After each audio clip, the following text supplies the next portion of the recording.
much bigger than this. Two teams fighting for that final spot. Both very good sides, and it's going to be a hell of a contest. Now, people outside the camps looking at the game and saying, well, Australia and New Zealand took lumps out of Australia and England rather took lumps out of each other last weekend. You had a good win over Wales. It wasn't such a gruelling encounter, and that'll benefit the Kiwis. Do you agree with that? No, not necessarily. I think that was a tough hit out for the English last week against the Aussies. Our game was reasonably tough as well, but I can't see it favouring any team in particular. I think it's just going to be a matter of both teams going out there on Saturday night and giving their best.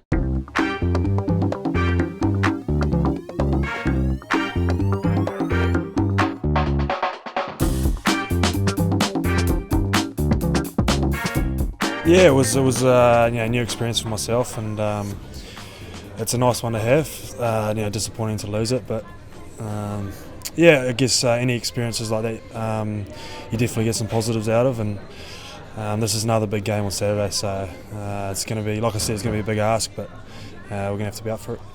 And what do you make of Rangi Chase playing at half-back for England? Some of the guys in your camp will have played with him at Maori level, no doubt, and junior levels as well. What's the mood in the camp as regards seeing Rangi Chase line up against you in an England shirt? Yeah, look, he's had an exceptional year. I think everyone's seen that, how he performed in the Super League, winning the Men of Steel there. So, he's a fair player, and he's definitely he caused some dramas last week against the Aussies. So, We've spoken a lot about him this week in regards to trying to shut him down, and we're going to have to be on our guard.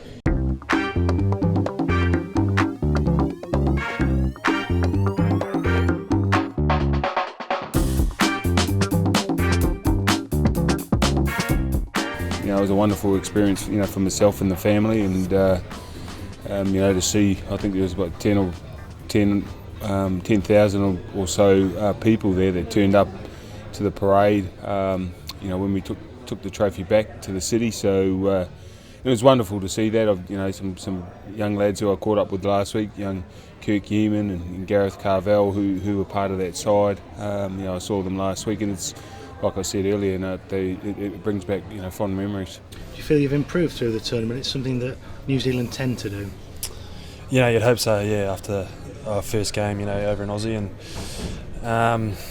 Disappointed to lose 2 against them, but definitely some positives come out of the Wales game, and something to build on. It's a huge challenge for us. I think we haven't won too many battles recently against England over here on English soil, so it poses as a real big challenge for us. You've probably heard the news that Des Hasler's been stood down as coach of Manly. What's your reaction? Oh, look, I haven't heard too much about it, to be honest with you. Over here, I miss out on most of the stuff that's going on back there, so I don't know too much about it. There's a lot of speculation, though, that you have a clause to leave in your contract if Des goes. Is there any truth in that? Oh, I do have a clause, but I'm at Manly next year, and I'll be there next year. You have no thoughts on leaving then? You're definitely going to be playing for the Sea Eagles next year? For sure, certainly. Which means probably we'll see you back here in February, won't we? Definitely.